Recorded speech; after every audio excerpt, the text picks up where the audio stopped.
Welcome to Dejobnik, your command post for clarity and perspective. Chancellor Scholz, welcome to you and your delegation. This is the third visit that you are taking as Chancellor to Israel, the second visit during the war. We very much appreciate your friendship, the support that Germany has given Israel during these trying times. We've just had, I think, a very serious conversation, an important conversation among friends. You expressed your concerns for two things. One, protecting civilians, and second, provision of humanitarian aid. And I explained that these are our concerns as well, because we agree with both goals.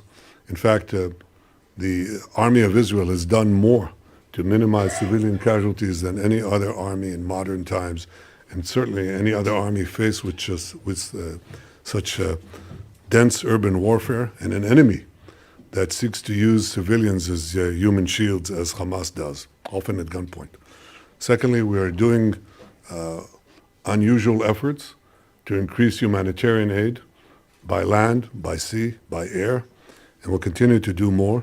The main problem that we see is the distribution of this aid once it gets into Gaza, and the fact that it is being looted by Hamas and by others.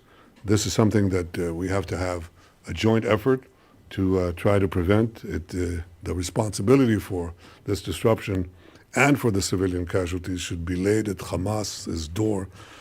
Israel will do whatever it can to minimize those casualties and maximize humanitarian aid as needed.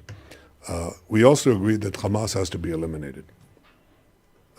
We cannot have a future for Gaza, a future for peace, a future for Israel, if Hamas, a terrorist organization committed to our genocide, remains intact. If it remains intact, it will regroup and reconquer the Gaza Strip and, as they vowed, repeat the massacre again and again and again.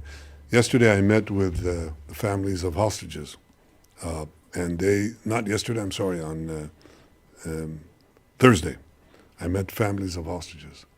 And one of the hostages, woman, told me that her captors, she was there with her children, and we got her out. And she said, the Hamas captor who held her hostage said to her, you're going back now. I suggest you go. Go anywhere. Go to California. Leave Israel, because we will do next time 10 times what we did to you now. And after that, even more. So we cannot have this genocidal organization that murdered over 1,000 Israelis. We cannot have them in power. We cannot have peace if Hamas is there. Hamas has to be eliminated for any possibility of peace and progress. When we talked briefly also about the day after Hamas, the one thing that I would stress is it's got to be the day after Hamas is eliminated. That will open up other possibilities, but none can be realized unless Hamas is eliminated. Chancellor, please, thank you. Prime Minister, many thanks for receiving me today. We have been on the phone quite a lot in the last weeks and months, but nothing can replace a meeting in person. 160 days. 160 days that still more than 100 Israeli citizens are in the hands of Hamas. 160 days of suffering for them, an unbearable incertitude for their families and friends. They are in our thoughts and prayers, just as the memory of the more than 1,200 who were brutally murdered on October 7. We will not forget them. Blessed be their memory. In these dark hours, my country stands by the people of Israel. From day one, our message has been clear. Israel has the right to defend itself against the terror of Hamas, and all hostages must be released. This cruel crime must end now. Israel's military operation in the Gaza Strip has now been going for about 5 months, and large parts of Hamas military infrastructure have been destroyed. During these 5 months, the cost in human lives and the number of civilian casualties has grown to be extremely high. Many would argue much too high. As a partner and as a friend of Israel, I have shared my concerns about the development of this war with the Prime Minister. By fighting Hamas terrorists, Israel is pursuing a legitimate goal.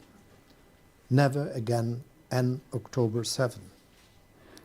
The longer the war lasts, the higher the number of civilian casualties rises, the more desperate the situation of the people in Gaza become, the more this begs the question, no matter how important the goal, can it justify such terribly high costs? Or are there other ways to achieve your goal? Take the ground offensive in Rafah.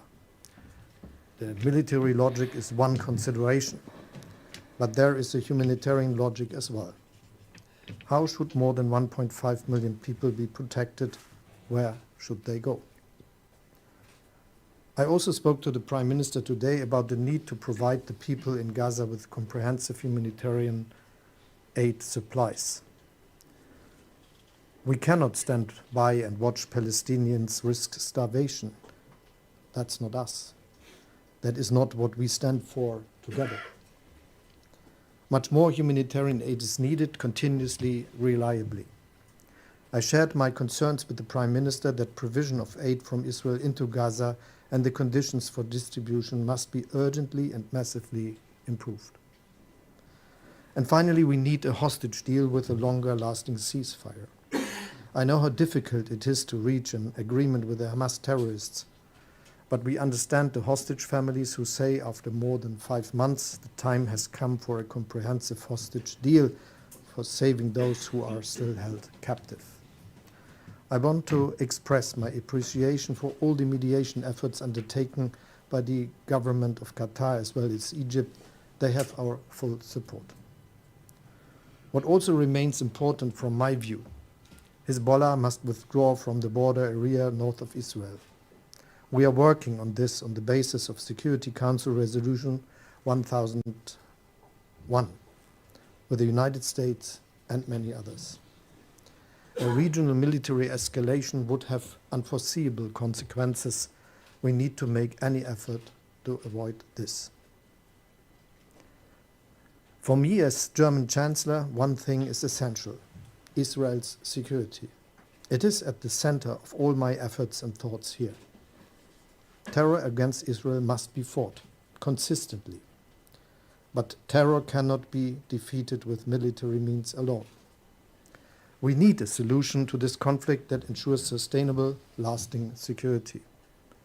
Sustainable security will not come from higher walls and deeper ditches.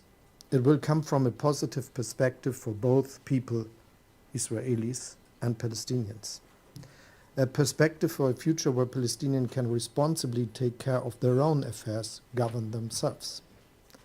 The Gaza Strip and the West Bank belong to the administration of the Palestinian Authority.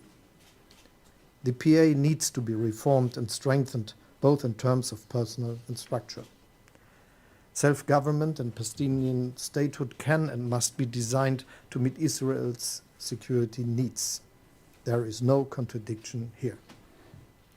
On the contrary, lasting security for future generations of Israeli people lies in a solution with the Palestinians, not against them. And in the end, this means a negotiated two-state solution. This also includes the normalization of Israel's relations with its neighbors, especially with Saudi Arabia. Israel's strategic security lies in Palestinian self-government in partnership with Saudi Arabia and other states in the region in sustainable peace.